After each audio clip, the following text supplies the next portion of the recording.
Bonjour, bien-aimés en Christ. Aujourd'hui, nous allons poursuivre nos témoignages. Nous allons parler de la charité.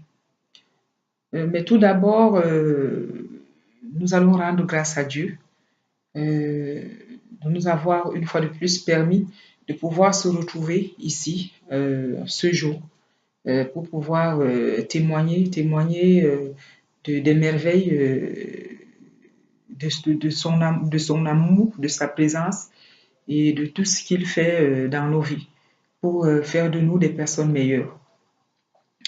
Éternel Dieu de miséricorde, nous te rendons grâce par ton Fils Jésus-Christ.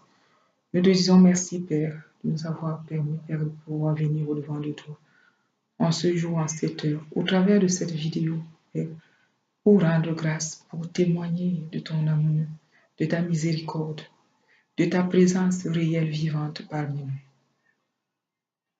Père, nous disons merci.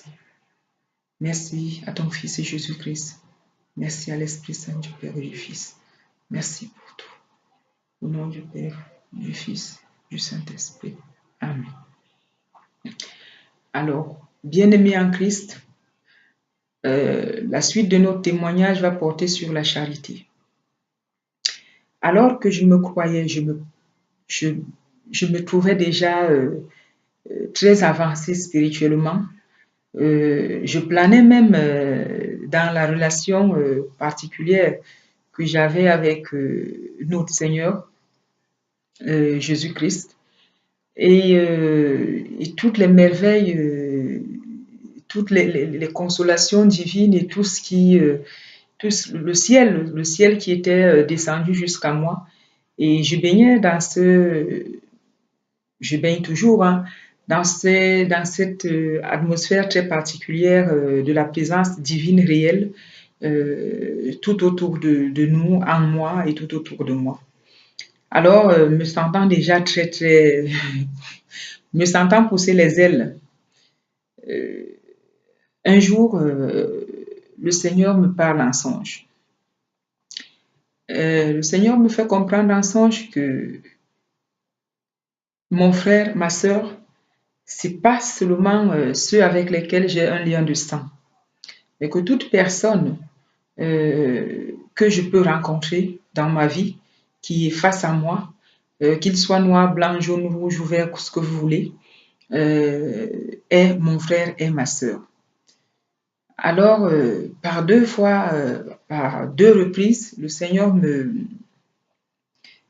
parle ainsi en songe. Mais voyant que je comprends pas vraiment la profondeur de ce que le Seigneur essayait de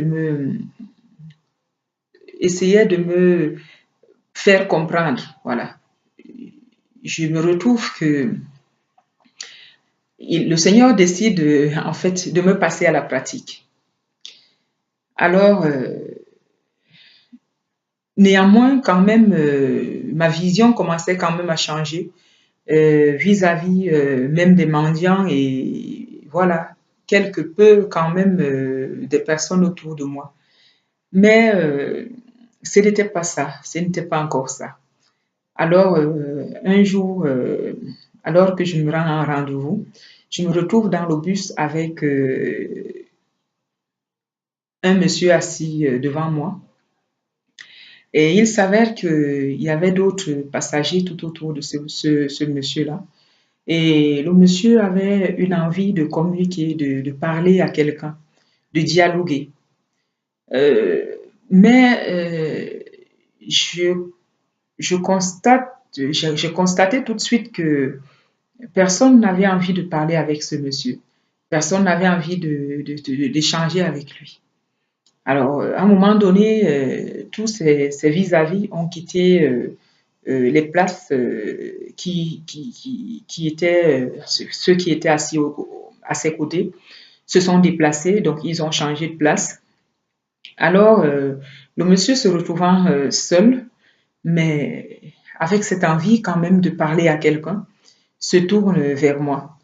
Lorsqu'il se tourne vers moi et qu'il commence à s'adresser à moi, là, je comprends tout de suite pourquoi est-ce que tout le monde, en fait, le fuyait. Et bien aimé en Christ, avec beaucoup de honte, je reconnais que j'ai été aussi, j'ai fait la même chose que les autres en fait. Parce que cette personne, physiquement, ne donnait pas envie de communiquer avec lui. Parce qu'il était pas bien entretenu sur sa personne. Et bref, voilà, il ne donnait pas envie de partager avec lui. Alors moi qui pensais manger dans le même plat avec Jésus-Christ, dormir avec Jésus-Christ, rire avec lui, pleurer avec lui, je me retrouve aussi être de ceux qui montrent du doigt à cette personne-là, qui finalement n'est qu'un être humain, tout simplement. Mais son apparence physique fait que, voilà, il n'inspire pas l'envie d'aller vers lui. Alors, bien aimé en Christ, je me dépêche aussi, je regarde le temps de descendre à mon arrêt pour pouvoir mettre fin au plus tôt à cet échange que je m'efforçais d'avoir, mais vraiment, donc je n'avais pas non plus envie. Bien aimé en Christ, pour moi, c'est fini. Oh, c'est rien. Et seulement le Seigneur Jésus m'attendait au tournant.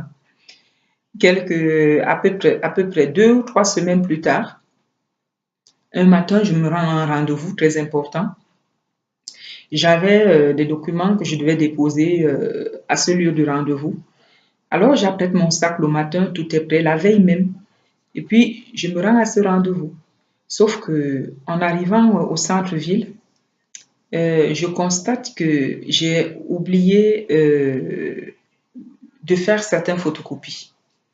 Alors je me dis, mais c'est pas bien grave, là-bas, je vais trouver une photocopieuse et puis je vais produire d'autres photocopies. Mais sauf que, bien aimé en Christ, ce qui va se passer est que lorsque l'esprit m'interpelle de regarder dans mon sac mon porte-monnaie, et je fouille tout mon sac, je n'ai pas de porte-monnaie. En fait, je l'ai oublié à la maison. Et je me dis à moi-même, mais c'est pas bien grave, j'ai ma carte bancaire et puis je vais m'en servir. Et puis là, encore, je me rends compte que j'ai aussi oublié ma carte bancaire. Donc, je me retrouve bien aimé en Christ au centre-ville, sans un sou, avec des photocopies en plus à faire pour compléter mon dossier. Et à 30 minutes à peu près, ou 40 minutes de mon heure de rendez-vous. Donc, impossible de rebrousser chemin.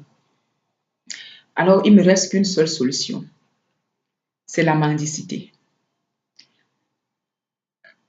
Bien-aimé en Christ, je ne comprends pas jusque-là. La leçon, là elle n'entre pas encore. Je suis sûre. Qu'est-ce qui va se passer en fait, n'ayant pas cette force de demander des pièces, parce que je vous assure qu'il faut beaucoup de courage, il faut beaucoup de force. Et toutes ces personnes qui le font, ces mendiants que nous repoussons, que nous insultons, que nous méprisons, toutes ces personnes ont beaucoup plus de force, plus de courage que toi et moi. Parce qu'il faut beaucoup de courage, il faut beaucoup de force. Il faut être au bord de... Au bord de... Il faut vraiment être plongé dans une misère extrême pour arriver à avoir ce courage comme ces personnes, de venir comme ça devant des gens dans la rue pour demander une pièce d'argent. Bien-aimés en Christ, cessons de mépriser ces personnes. Cessons de les regarder de haut. Cessons de nous dire la pièce, c'est pour boire de l'alcool. Peu importe ce que cette personne va faire avec cette pièce d'argent. L'essentiel, c'est le don que vous faites à cette personne. Et cette aumône n'est pas perdue. Là-haut, dans le ciel, le Dieu du ciel, notre Père, nous récompense, nous regarde et répond à toutes ces offrandes que nous faisons aux personnes les plus nécessiteuses. Alors, bien-aimés en Christ, là, une fois de plus, l'Esprit m'interpelle. Il y avait un monsieur qui se servait au distributeur. L'Esprit me dit, mais je peux demander la pièce à cette personne. Et je prends mon courage à deux mains. J'attends que le monsieur finisse sa transaction.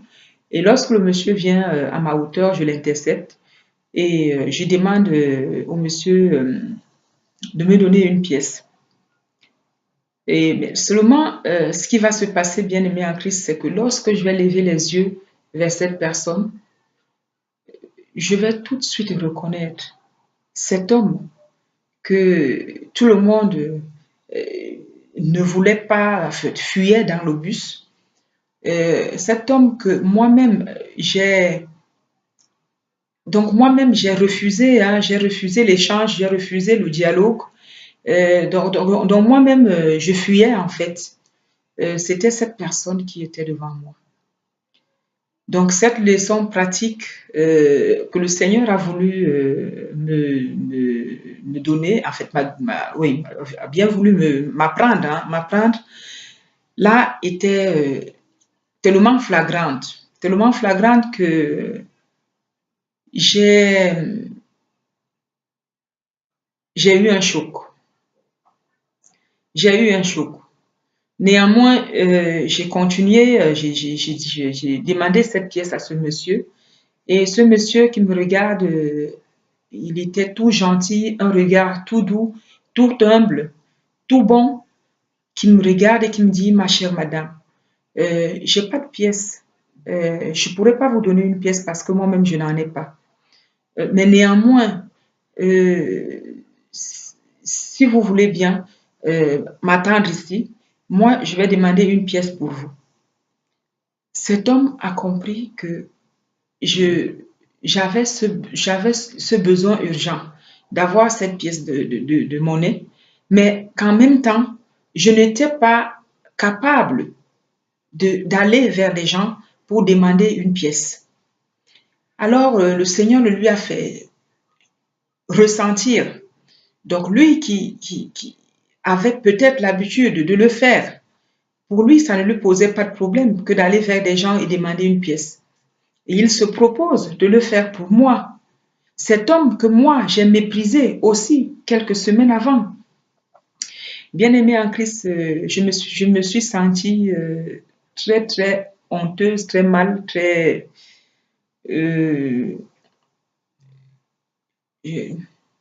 la leçon était entrée au fond de mon cœur, en fait. Oui, cette leçon avait pénétré au fond de mon cœur. Lorsque ce monsieur est allé vers des personnes, je voyais des personnes bien habillées, qui sentaient très bon, mais qui en fait ne voulaient même pas, ne serait-ce qu'écouter, hein, écouter ce que le monsieur attendait d'eux. Il y en avait qui fouillaient leur poche, donnaient 10 centimes, ce qu'ils voulaient donner. Mais là aussi, il y a une chose que le Seigneur va m'apprendre à ce moment-là. C'est que la société d'aujourd'hui a tendance à juger l'homme par l'apparence.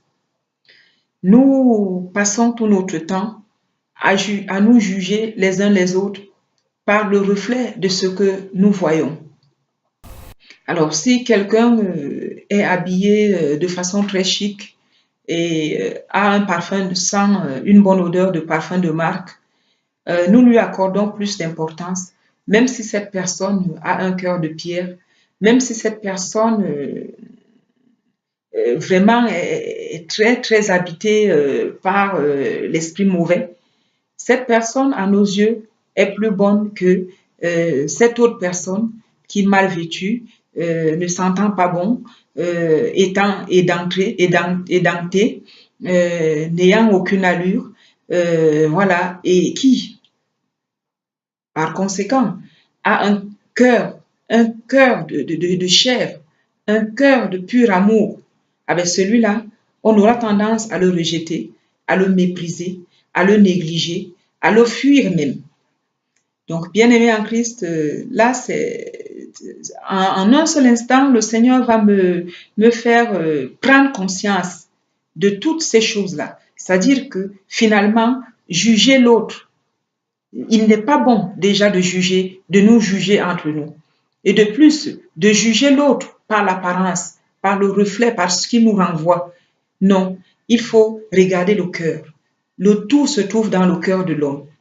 Le cœur de l'homme qui est justement le cœur de la loi de Dieu. Parce que on a tendance à toujours suivre la lettre de la loi. La lettre de la loi, c'est tout ce qui est de chair, alors que le Seigneur, lui, nous demande de suivre le cœur de la loi. Le cœur de la loi qui est la charité. Le cœur de la loi qui est l'amour même, dans le sens propre, tel que le Seigneur Jésus-Christ nous aime. C'est ainsi qu'il veut qu'on s'aime entre nous les uns les autres. Alors, bien-aimé en Christ, je continue, j'attends le monsieur. Et puis, à un moment donné, il a pu quand même recevoir 40 centimes. Et il regarde les 40 centimes, il se dit c'est pas suffisant. La dame veut 1 euro et 40 centimes, elle ne pourra pas s'en sortir avec. Il me regarde et puis je lui fais signe de revenir. Il me dit mais c'est pas suffisant. Je dis non, c'est bon, je vais me débrouiller. Et puis le monsieur revient vers moi. Il me tend les 40 centimes. Et là, je vais regarder cet homme avec amour. Je vais regarder cet homme. Je vais voir en cet homme, en fait, notre Seigneur et Sauveur Jésus-Christ. Je vais voir en cet homme cet amour que le Seigneur Jésus attend de nous. Se plier en quatre pour l'autre. Venir en aide à l'autre. Aimer l'autre comme on peut s'aimer soi-même. Mais je ne pouvais pas lui expliquer, comprenez bien, je ne pouvais pas expliquer à ce bonhomme, à ce monsieur, ce qui était réellement en train de se passer et ce que j'avais fait quelques semaines auparavant vis-à-vis de lui. Alors, on se donne mutuellement des bénédictions, on rend grâce à Dieu ensemble et puis on se sépare. J'arrive à mon lieu de rendez-vous et puis au moment où je vais vers la photocopieuse pour faire quelques formats, il y a une personne qui m'interpelle. Mais madame ne mettez plus les pièces sur la photocopieuse parce qu'il y en a déjà. Bien-aimé en Christ, le Seigneur Jésus avait pris le soin de mettre assez de pièces dans la photocopieuse afin que je puisse faire toutes les photocopies dont j'avais besoin. Mais néanmoins, m'avait conduit néanmoins vers cette situation pratique afin que je comprenne ce qu'il attendait cette fois-ci de moi. Parce que bien aimé en Christ, la conversion, ça ne finit pas. Ça ne finit pas la conversion. Je suis née de nouveau. On est de nouveau chaque jour. Chaque jour, chaque jour, chaque jour. Chaque jour, on doit monter une échelle après l'autre. Chaque jour, on doit se rapprocher de plus en plus vers notre Seigneur. Chaque jour, on se convertit. Oui, le Seigneur nous convertit chaque jour. Chaque jour, dans les moindres actions, les moindres actes, les moindres, en fait, dans notre quotidien, en fait, dans notre vie de tous les jours. Alors, Donc là, je marque quand même un grand coup, hein, parce que la leçon que le Seigneur la pratique, hein, dont le Seigneur m'a fait passer, là, m'a quand même m'a quand même amené à réfléchir autrement, à essayer de voir les choses autrement. Mais le Seigneur, voyant que jusque-là, hein, je continue quand même à nager dans mon nuage très spécial de ma relation très privilégiée avec notre Seigneur Jésus-Christ. Et je suis dans mon petit nuage quand même. Alors, j'essaye de faire un peu les efforts hein, dans la vie de tous les jours vis-à-vis de mon prochain. Mais honnêtement, je n'y suis pas encore. Parce que là aussi, c'est le Seigneur hein, qui nous change. C'est lui qui change nos cœurs. C'est lui qui touche nos cœurs. C'est lui qui détruit en fait, qui détruit toutes les ronces que l'esprit malin a disposées hein, tout autour de notre cœur pour l'empêcher d'aimer, pour l'empêcher de vivre selon le cœur de Dieu, de vivre vraiment selon l'amour de Dieu. Alors, bien-aimé en Christ, me voilà un jour, je vais au magasin et comme j'avais pris l'habitude de toujours prendre avec moi,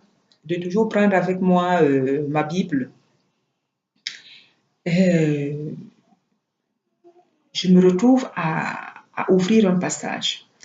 Et il s'agissait de Corinthiens.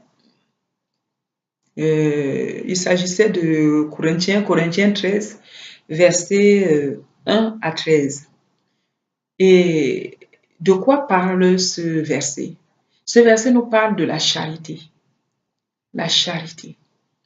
Alors, Saint Paul, lorsque j'ai lu ce verset, lorsque l'Esprit Saint m'a permis de comprendre en profondeur ce que Saint Paul nous explique dans ce verset, lorsqu'il nous parle de la charité, lorsqu'il nous dit que quels que soient les dons qu'on peut avoir, quelles que soient les bénédictions, quelles que soient les grâces, quand bien même on donnerait notre corps à brûler, si on n'a pas la charité, on n'est rien et on ne fait rien. Lorsque j'ai lu ce verset, bien-aimé en Christ, je me suis sentie mal. Je me suis sentie très, très mal au plus profond de moi. Parce que je vous exhorte à lire ce verset. Parce que j'ai pris conscience, en fait, que je ne méritais pas cet amour que me témoignait Jésus-Christ. Dans chaque pas, chaque instant, et chaque jour, chaque moment de ma vie, j'ai réalisé en fait que cette relation privilégiée que j'avais avec Jésus-Christ, mais je ne la méritais pas. Je ne méritais pas cet amour. Je ne méritais pas sa présence. Je ne méritais pas son intimité. Parce que, bien-aimé en Christ, j'étais loin de pratiquer le cœur de la loi. Le cœur de la loi qui est la charité. J'ai lu, j'ai relu, je ne me retrouvais pas. Je ne retrouvais pas, je ne me retrouvais pas dans cette charité. Et moi qui pensais être quelqu'un de bien, de bon, je sais, seul Dieu est bon. Mais je pensais que j'avais, voilà, si j'avais atteint les hauteurs du Seigneur, c'est que j'avais ce mérite. Mais en fait, non. Si j'ai atteint les hauteurs du Seigneur jusque-là, c'était par la grâce. Et non pas parce que j'avais le mérite. Parce que le verset sur la charité m'a permis de prendre conscience que j'étais encore très loin et qu'il fallait maintenant que je mérite les hauteurs du Seigneur Jésus-Christ, que je mérite de cette grâce, que je mérite cette grâce qu'il m'a faite de pouvoir atteindre ces hauteurs. Alors, bien-aimé en Christ, quelque temps après, lors de la Pâque, lorsque on fêtait la Pâque, quelques 10 jours avant la Pâque, le Seigneur va à nouveau me mettre dans la pratique. Est-ce que la leçon a été bien comprise? Est-ce qu'elle a été bien retenue? Est-ce que je vais mettre cela en pratique dans ma vie de tous les jours? Bien-aimé en Christ, le Seigneur va faire venir vers moi une personne qui sera totalement dépendante. Une personne qui sera très, très, très, très, très, très malade. Très, très mal dans sa peau. Et pendant 10 jours, à peu près, je vais me retrouver à devoir traiter cette personne comme moi-même. Traiter cette personne que je ne connaissais pas auparavant comme ma sœur de sang. Traiter cette personne que je n'avais jamais vue auparavant comme si c'était mon propre enfant. Bien-aimé en Christ, c'est tout un chapitre que je ne me permettrai pas de vous en parler sur Internet, parce que déjà, ça relève de l'intimité. Mais si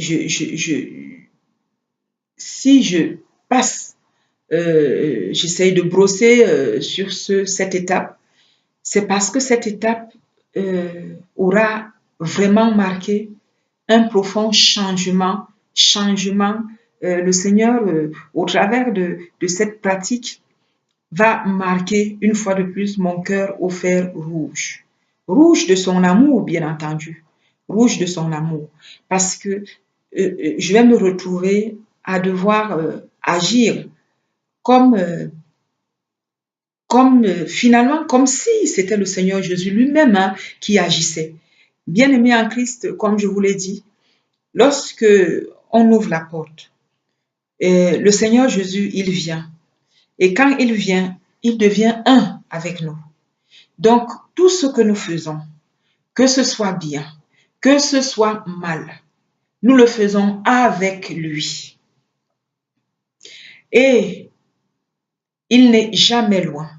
Il est toujours là pour nous relever, pour nous corriger, pour nous rattraper, pour nous enseigner au travers de son Esprit Saint, pour nous montrer finalement la voie qui mène où? Qui mène vers la vie éternelle. Parce que le but de tout ceci, c'est le chemin vers la vie éternelle. Alors, bien-aimés en Christ, vraiment, j'en appelle à votre conscience. À votre conscience. Parce que beaucoup de personnes disent, mais si on prie, on ne pourra plus faire ce qu'on veut. Mais ce n'est pas parce que vous ne priez pas que ce que vous faites n'est pas écrit là-haut dans votre livre. Tout ce que vous faites, vous croyez, vous pensez que vous êtes caché. Vous pensez que le Seigneur ne vous voit pas. Vous pensez que vos iniquités restent sans vie. Mais non, tout est écrit. Chaque seconde, chaque instant, chaque acte que tu poses, bien ou mal, tout est écrit là-haut. et tout vous sera rappelé, soit dans cette vie sur cette terre, soit à l'heure de la mort. Mais il est mieux, bien-aimé en Christ, il est mieux pour nous de prendre cette main que le Seigneur Jésus-Christ nous tend dès qu'on est encore présent sur cette terre, d'accepter de prendre la main de Jésus-Christ, de marcher avec lui dans sa lumière, de quitter les ténèbres qui, chaque jour, chaque instant, nous amènent à la perdition. Chaque jour, chaque instant, détruit notre corps, qui est le temple de Dieu, détruit notre être. Bien-aimés en Christ, je vous conseille vraiment de lire le passage sur la charité et d'accepter Jésus-Christ dans vos cœurs, d'accepter d'ouvrir les portes de votre cœur, de vos cœurs à notre Seigneur et Sauveur Jésus-Christ, afin qu'il vous remplisse de son amour, qu'il vous remplisse de sa paix, qu'il vous remplisse de sa joie. Rien n'est impossible à Dieu, bien-aimé en Christ. Rien n'est impossible à Dieu puisque toutes choses bonnes nous viennent de lui.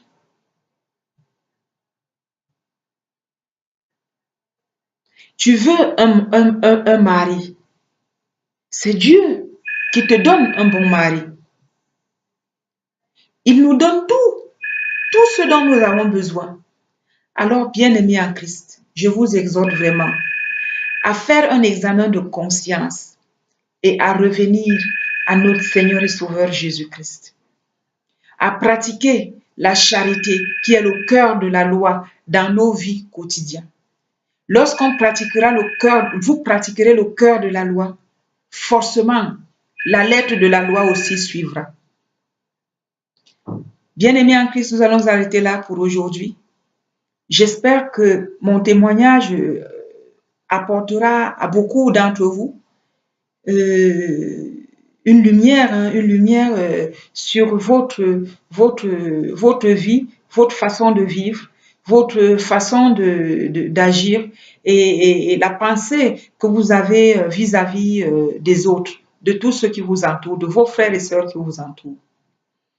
Que le Seigneur Jésus-Christ, en écoutant ces vidéos, que le Seigneur Jésus, au travers de son Esprit Saint, pénètre vos cœurs, qu'il touche votre cœur, afin que vous aussi, que vous vous connectez à lui, que vous revenez à notre Seigneur Jésus-Christ, vous revenez à l'essentiel de cette vie qui est Dieu.